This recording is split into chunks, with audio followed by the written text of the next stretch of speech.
Hey Alberta. This last year has been pretty interesting for Alberta wildlife, and we've seen the Minister of Forestry and Parks, Todd Loewen, make a lot of decisions about opening hunts for grizzly bears, wolverines, cougars, lynx, fisher, and so many of you have been emailing me and the Minister and asking, where is the Minister getting his information from? We know these increases in hunt and trapping limits aren't based on science, so what are they based on? Well, I think I found the source of Minister Loewen's information, and to help me share it with you is Alex Finbow from Renegade Arts. Hi, hello, I'm Alexander. I work at Canmore-based publishing company Renegade, and I'm also the author of When Big Bears Invade with illustrator Nico Rudolph. And this is where I think Minister Loewen's got his information from. Let's have a look, shall we? When Big Bears Invade. Children, children, gather round. Stop the game, shush the sound. I'll tell you a tale of greed, power sought, avarice decreed. A time when Canadians were hasty at destroying our world like crazy. A time when the benevolent bears made sure humanity remembers it cares. Do you know what first we saw? A hole in the ground, shaped like a paw. We thought it a prank, a joke, or a gag. To birth a meme, get tongues to wag. Little did we realize something terrible would materialize. Dun, dun, dun. Called together to form a whole, Canada's bears had just one goal. To tell us that the time had come, humanity's hubris had reached the sun. Toronto was first in line. A giant grizzly took her time to use the tower as a broom and sweep the condos down. Boom! Oil sands were on their list. Did you really think that they'd be missed? From the Arctic, the bears stomped down, supplying glaciers without a frown.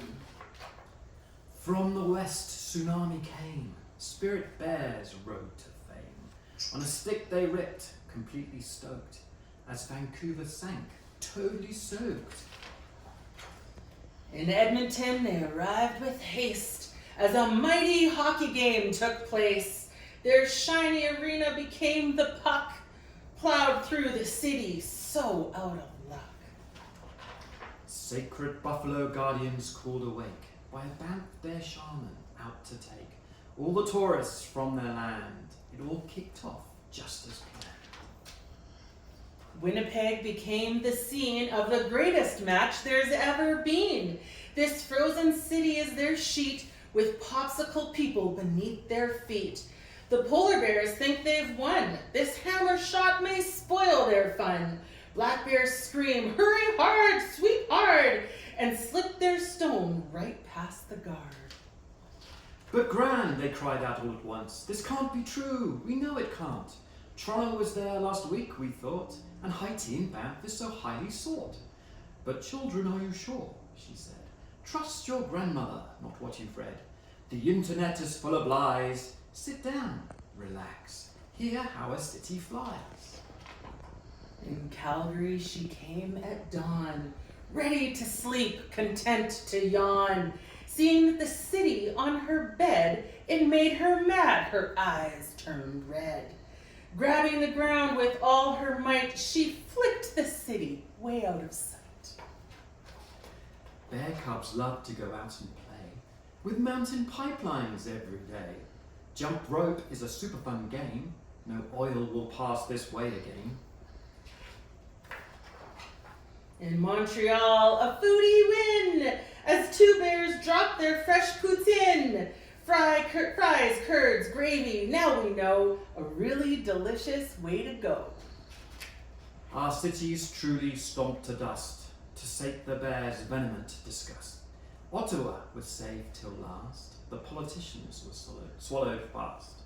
Plucked like ants from their nest, even the PM she did ingest. I tell you now, with no hint of mirth, the Rocky Mountains were ripped from the earth. Thrown down to the south, a wall of rock gave the Americans quite a shock. made our borders great once more, and stifled our neighbors' call for war.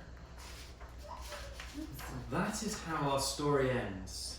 Please share this tale with your friends, lest they forget the lesson learned and Canada once more is burned. So this book, When Big Bears Invade, made me laugh so hard the first time I saw it. It's a pretty hilarious take on what Minister Loewen seems to be basing his wildlife management information from. While the minister is painting a picture of carnivores viciously trying to take over Alberta and threatening everything we hold dear, I prefer to base my management recommendations on science, peer-reviewed science, conversations with experts, and data. So happy holidays, everyone. And I hope you keep those emails coming, because really these hunting and trapping regulations are wholly inappropriate, and they are based on the myths of children's stories, not on any kind of scientific reality.